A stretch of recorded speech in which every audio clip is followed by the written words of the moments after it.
বাংলার সান্ধ্য অধিবেশন প্রবাহতে আপনাদের স্বাগত। আজ আপনাদের সাথে লন্ডন স্টুডিও থেকে আছি মানসী বড়ুয়া।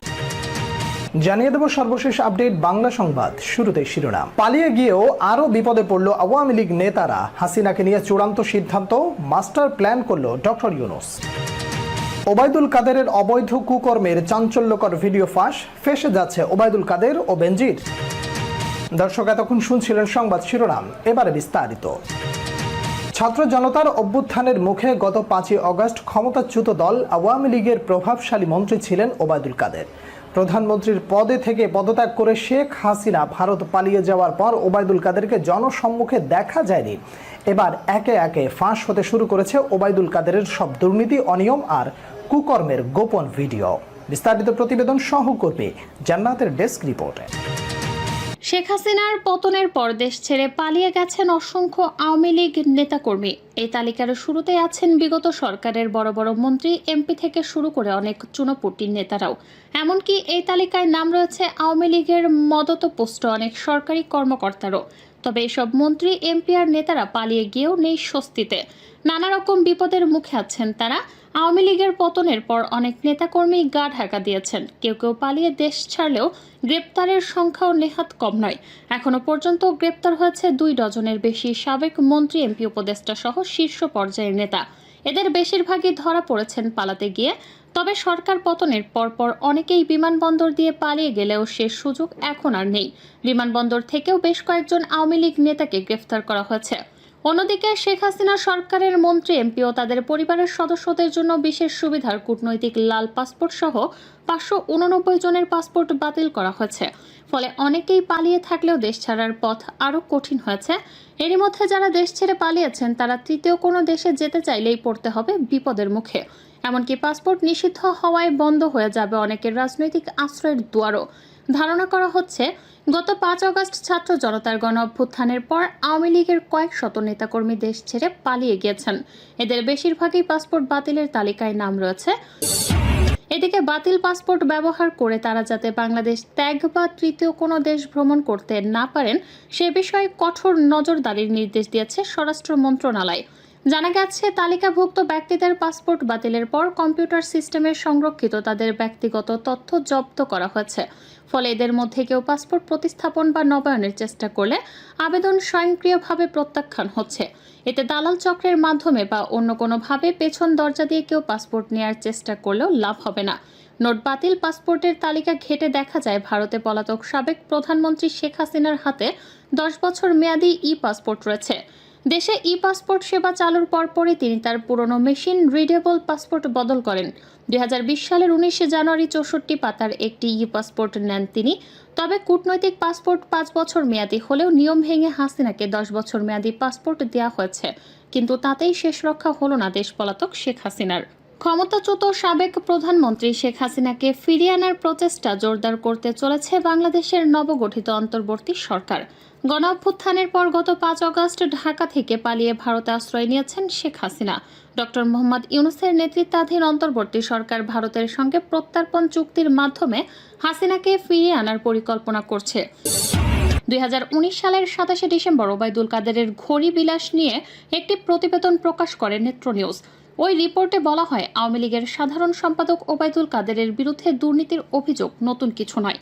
নির্বাচন কমিশনে কাদেরের নিজের দাখিল করা হলফনামা অনুযায়ী 2008 বা 2009 সালে তার বিরুদ্ধে অন্তত 6টি দুর্নীতির মামলা চলমান ছিল। এই মামলাগুলো হয়েছিল মূলত সেনা সমর্থিত তত্ত্বাবধায়ক সরকারের আমলে।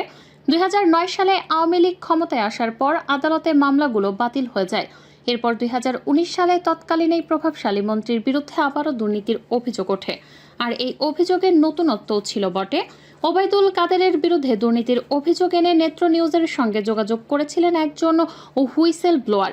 তিনি দাবি করেছিলেন যে উৎকোচ হিসেবে বিশ্ববিখ্যাত বিভিন্ন ব্র্যান্ডের দামি হাতঘড়ি উপহার পেতে পছন্দ করেন কাদের। মোটা অঙ্কের একটি কন্ট্রাক্ট পাশ করে দেওয়ার বিনিময়ে মন্ত্রী কাদের বিলাসবহুল একটি ব্র্যান্ডের খুবই দামি একটি হাতঘড়ি উৎকোচ হিসেবে নিয়েছেন। এমন একটি লেনদেন খুবই কাছ থেকে প্রত্যক্ষ করেছেন এই অভিযোগকারী। অভিযোগের প্রমাণ হিসেবে তিনি আমাদের ঘড়িটির বিশেষ সিরিয়াল নম্বর সহ ছবি ও এই ঘড়ির আসল উৎস সংক্রান্ত দলিলও দেখিয়েছেন। গুরুত্বপূর্ণ একটি বৈঠকে ওবায়দুল কাদের ঘড়িটি পরে আছেন এমন ছবিও এই হুইলসেল ব্লোয়ার আমাদের দেখাতে সক্ষম হন। তিনি দাবি করেন যে ওবায়দুল কাদেরের মন্ত্রণালয়ের বারান্দায় হাঁটাহাঁটি করা লোকজনের কাছে, বিশেষ করে দেশি বিদেশি ঠিকাদারদের কাছে মন্ত্রীর এই হাতঘড়ির লোভ একটি ওপেন সিক্রেট। এই হুইসেল ব্লোয়ারের সঙ্গে নেত্র নিউজের সমঝোতা অনুযায়ী এবং আমাদের এই সংবাদ সূত্রের গোপনীয়তা রক্ষার্থে আমরা উল্লেখিত হাতঘড়িটি বা উক্ত লেনদেনের ব্যাপারে বিস্তারিত কোনো তথ্য প্রকাশ করতে পারছি না, কারণ তাহলে অভিযোগকারী ব্যক্তির পরিচয় প্রকাশ হয়ে যেতে পারে এবং তিনি বিপদের সম্মুখীন হতে পারেন। তবে এই হুইসেল ব্লোয়ারের অভিযোগটির সত্যতা যাচাই করতে গিয়ে আমরা ওবায়দুল কাদেরের দামি হাতঘড়ির এক চমকপ্রদ সংগ্রহের সন্ধান পেয়েছি। এই ঘড়িগুলো, যার এক একটির মূল্য কয়েক লাখ টাকা, এতদিন আমাদের চোখের সামনেই ছিল। ক্রেতা দুরস্ত পোশাক পরে ওবায়দুল কাদের যে তার ভেরিফাইড ফেসবুকের প্রোফাইলে নিয়মিত ছবি পোস্ট করেন, সেখান থেকেই তার হাতঘড়ি পরা কয়েকশো ছবি আমরা সংগ্রহ করি। সংগৃহীত ছবিগুলো থেকে দামি ব্র্যান্ডের হাতঘড়িগুলো খুঁজে বের করতে আমরা সাহায্য নেই ঘড়ি বিশেষজ্ঞ, ঘড়ি সংগ্রাহক আর রেডিটে হাতঘড়ি সংক্রান্ত বিভিন্ন গ্রুপের সদস্যদের। দাসী অলংকারের বাজার হিসেবে প্রসিদ্ধ লন্ডনের হ্যাটন গার্ডেনের হাতঘড়ির দোকানদারের সঙ্গেও আমরা কথা বলি। এই বিশেষজ্ঞদের সহায়তায় আমরা ওবায়দুল কাদেরের কবজিতে শোভা পাওয়া কয়েকটি ঘড়ি মোটামুটি নিশ্চিতভাবে চিহ্নিত করতে সক্ষম হই। রোলেক্স, উলিস, নাদা আর লুই ভিতন ব্র্যান্ডের এই ঘড়িগুলোর সর্বমোট মূল্য কোটি টাকারও বেশি। বাংলাদেশের নির্বাচন কমিশনে মন্ত্রী কাদের 2018 সালে যে হলফনামা দাখিল করেছেন, সেখানে তিনি তার আয়কর সনদও জুড়ে দিয়েছেন। দেখা যাচ্ছে তার মোট বাৎসরিক আয় ছিল 31,17,651 টাকা। তার মধ্যে 12,60,000 টাকা তিনি মন্ত্রীর বেতন ভাতা হিসেবে পেয়েছেন, আর 4,89,651 টাকা পেয়েছেন বই লেখার রয়্যালিটি বাবদ।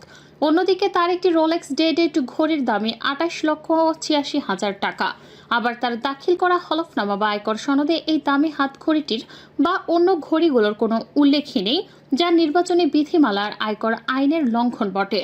আওয়ামী লীগ সরকার পতনের আগে বেশ আলোচনায় ছিলেন পুলিশের সাবেক মহাপরিদর্শক বেনজির আহমেদ। একটি গণমাধ্যমে বেনজিরের ঘরে আলাদিনের চেরাগ শীর্ষক একটি প্রতিবেদন প্রকাশিত হয়। বিপুল পরিমাণ সম্পত্তির অবৈধ টাকায় কেনা হয় বলে সেই প্রতিবেদনে উঠে আসে। তবে এটাই প্রথম নয়। এর আগে সামাজিক যোগাযোগ মাধ্যমে তার ঘড়িবিলাস নিয়ে আলোচনা শুরু হয়। 2020 সালের 15 এপ্রিল থেকে 2022 সালের 30 সেপ্টেম্বর পর্যন্ত আইজিপি পদে দায়িত্বে থাকা বেনজির আহমেদের ঘড়িবিলাস নিয়ে সমালোচনার জন্ম দেয়। সরকারি কর্মকর্তা হিসেবে দামি রোলেক্স ঘড়ি ব্যবহার নিয়ে সেই সময় বিভিন্ন গণমাধ্যমে প্রতিবেদনও প্রকাশিত হয়। 2021 সালের 22 ডিসেম্বর রোলেক্স ঘড়ি পরা বেনজির আহমেদের একটি ছবি ফেসবুকে পোস্ট দেন নেত্র নিউজ সম্পাদক তাসনিম খলিল। সেখানে তিনি ওই ঘড়ির মূল্য 9 লাখ টাকা বলে দাবি করেন। এরপর বিষয়টি সামাজিক যোগাযোগ মাধ্যমে বেশ সমালোচনার জন্ম দেয়। ফেসবুক পোস্টে তিনি লেখেন, বাংলাদেশের অনেক উন্নয়ন হয়েছে, একজন সরকারি কর্মচারী এখন 9 লাখ টাকার রোলেক্স ঘড়ি পরে। ওনার কালেকশনে আর কি আছে দেখা দরকার।